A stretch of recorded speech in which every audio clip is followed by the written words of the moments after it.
أعوذ بالله من الشيطان الرجيم بسم الله الرحمن الرحيم. So we stopped previously at the story of the cow and how the children of Israel have added on additional criteria when they didn't need to, and that this wasn't the best course of action.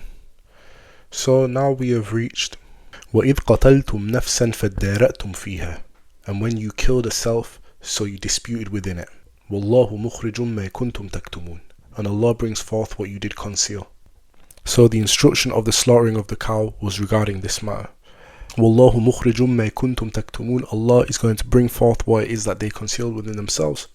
فَقُلْنَا اضْرِبُوهُ بِبَعْضِهَا, so we said strike him with a part of it. كَذَلِكَ يُحْيِي اللَّهُ الْمَوْتَى وَيُرِيكُمْ آيَاتِهِ لَعَلَّكُمْ تَعْقِلُونَ, and in this way Allah revives or brings life to the dead, and He shows you His signs so that you may understand.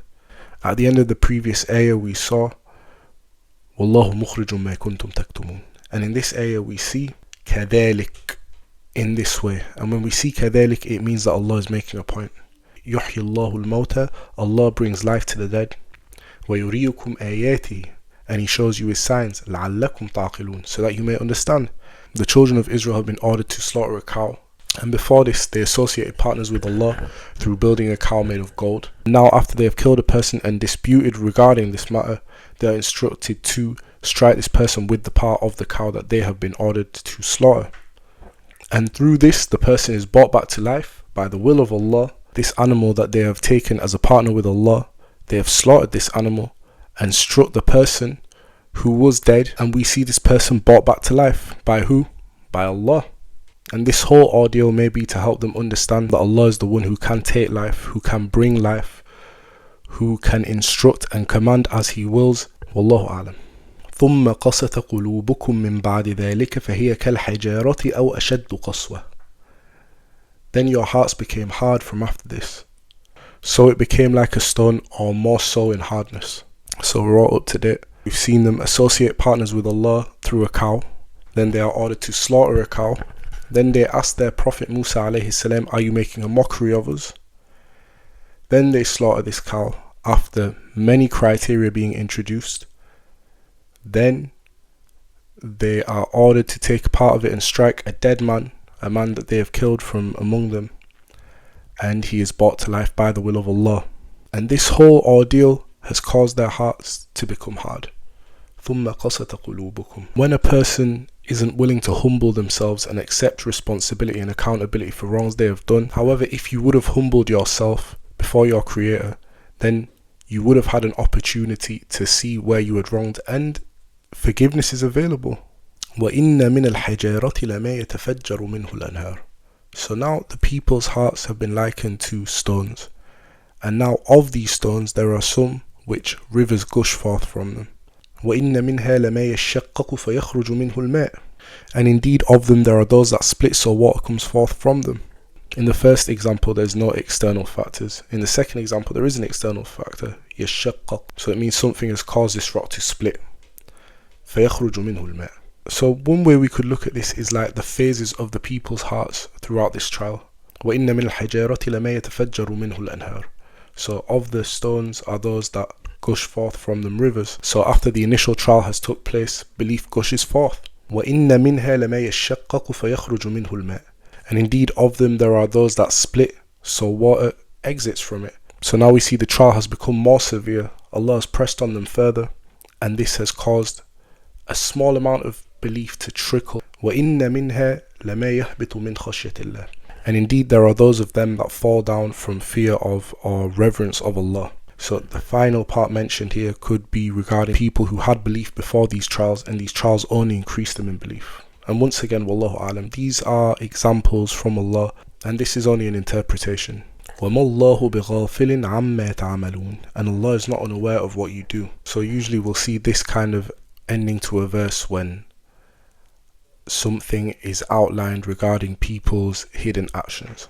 أَفَتَطْمَعُونَ أَن يُؤْمِنُوا لَكُمْ وَقَدْ كَانَ فَرِيقٌ مِّنْهُمْ يَسْمَعُونَ كَلَامَ اللَّهِ. Do you hope that they would believe in you or believe in your cause? And indeed there was a party of them who would hear the words of Allah, ثُمَّ يُحَرِّفُونَهُ مِنْ بَعْدِ مَا عَقَلُوهُ, and then distort it from after they understood it, وَهُمْ يَعْلَمُونَ, whilst they were of knowledge of this. So in this we see a question, And we also see a description. Do you hope that these people would believe in you or believe in your cause? And this is the way that they treated the scriptures of Allah when they were revealed to them. They believed these things could bend to their own will rather than following the commands and obeying Allah. And they were of knowledge of this. وَهُمْ يَعْلَمُونَ. This was not a mistake. وَإِذَا لَقُوا الَّذِينَ آمَنُوا قَالُوا آمَنَّا. And if they found those who believed, they say, we believed. وَإِذَا خَلَى بَعْضُهُمْ إِلَى بَعْضٍ. And if they returned each other to each other, so they met up in secret or something along those kind of lines. قَالُوا أَتُحَدِّثُونَهُمْ بِمَا فَتَحَ اللَّهُ عَلَيْكُمْ. They said, would you speak to them regarding what Allah has opened up for you, so what Allah has made available to you regarding the scriptures. لِيُحَجُّوكُمْ بِهِ عِنْدَ رَبِّكُمْ. So they may have an excuse with you, with your Lord. أَفَلَا تَعْقِلُونَ. Will you not then understand? So we've seen an ayah very similar to this at the start of the surah. وَإِذَا لَقُوا الَّذِينَ آمَنُوا قَالُوا آمَنَّا وَإِذَا خَلَوْا إِلَى شَيَاطِينِهِمْ قَالُوا إِنَّا مَعَكُمْ إِنَّمَا نَحْنُ مُسْتَهْزِئُونَ. And if they met the believers, they say, we believe. And if they return to their shayateen, the ones that incite a negative feeling within them, قَالُوا إِنَّا مَعَكُمْ. They said, indeed we are with you. إِنَّمَا نَحْنُ مُسْتَهْزِئُونَ. Indeed we are only making a mockery.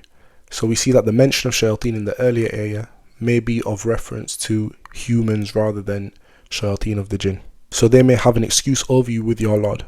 They have a feeling that they are giving away something that only they are entitled to. However, this is something for all the people, and they believe that this may give the person who they share it with an excuse over them. So we see they feel as though this may have a detrimental effect, and then they say أَفَلَا تَعْقِلُونَ, as if it is something that is obvious. Wallahu a'lam. أَوَلَا يَعْلَمُونَ أَنَّ اللَّهَ يَعْلَمُ مَا يُسِرُّونَ وَمَا يُعْلِنُونَ. Or do they not know that Allah knows what they keep secret and what they make known?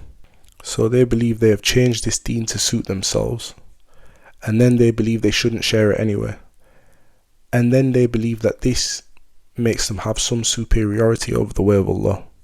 أَوَلَا يَعْلَمُونَ أَنَّ اللَّهَ يَعْلَمُ مَا يُسِرُّونَ وَمَا يُعْلِنُونَ وَمِنْهُمْ أُمِّيُّونَ لَا يَعْلَمُونَ الْكِتَابَ إِلَّا أَمَانِيُّ وَإِنْهُمْ إِلَّا يَظُنُّونَ. And from them are Gentiles that don't know the book except for hopes or aspirations, and indeed they only assume. So there are people waiting to be taught, educated, advised on a better life. لا يعلمون الكتاب, they don't know the book. إلا أماني, and also they don't know the laws except for hopes or aspirations, but it's not rooted in the actual scriptures. وإنهم إلا يظنون, and they only assume. فويل للذين يكتبون الكتاب بأيديهم ثم يقولون هذا من عند الله.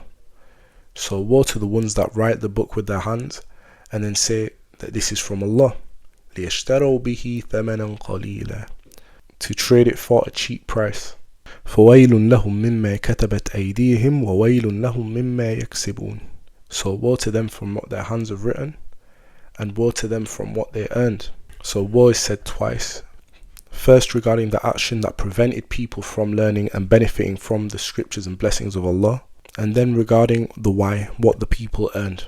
So these people may be held accountable for the responsibility that they had and did not fulfill, and also they may be held accountable for what they traded it for and what they earned by not fulfilling their responsibility. Wallahu a'lam. وَقَالُوا لَن تَمَسَّنَا النَّارُ إِلَّا أَيَّامًا مَعْدُودًا. And they said the fire will not touch us except for a specific number of days. قُلْ أَتَّخَذْتُمْ عِنْدَ اللَّهِ عَهْدًا فَلَنْ يُخْلِفَ اللَّهُ عَهْدًا. Say, did you take with Allah a covenant? For Allah does not go back on His covenant. أَمْ تَقُولُونَ عَلَى اللَّهِ مَا لَا تَعْلَمُونَ. Or do you say about Allah what you do not know? So now we see the writing of their hands come into play. They are speaking with no knowledge. They are speaking without anything rooted in scripture or reality. And then they are posed the question, أَتَّخَذْتُمْ عِنْدَ اللَّهِ عَهْدًا. Have you taken with Allah a covenant? فَلَنْ يُخْلِفَ اللَّهُ عَهْدًا. Allah does not go back on His covenants. Or are you saying about Allah what you do not know? Now we see the fact that they are speaking without knowledge asserted. بَلَى, yes. مَنْ كَسَبَ سَيِّئَةً وَأَحَاطَتْ بِهِ خَطِيئَتُهُ. The one who earned a sin and his sin encompassed him. فَأُولَٰئِكَ أَصْحَابُ النَّارِ.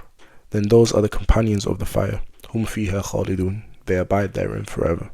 For a person's sin to encompass him, even though Allah has provided opportunities for forgiveness, there are steps that must be taken first before a person can seek forgiveness. And the first thing is acknowledging that they are wrong. So if a person is unwilling to acknowledge they are wrong through their arrogance, through a lack of humility or a lack of willingness to humble themselves, then this sin, which could have been forgiven, has now encompassed them. Encompassed means surrounded or engulfed. فَأُولَٰئِكَ أَصْحَابُ النَّارِ. So they are the companions of the fire. هُمْ فِيهَا خَالِدُونَ. They abide therein forever. And we never or rarely see an ayah mentioning the punishment without the mention of the reward soon after or before. وَالَّذِينَ آمَنُوا وَعَمِلُوا الصَّالِحَاتِ.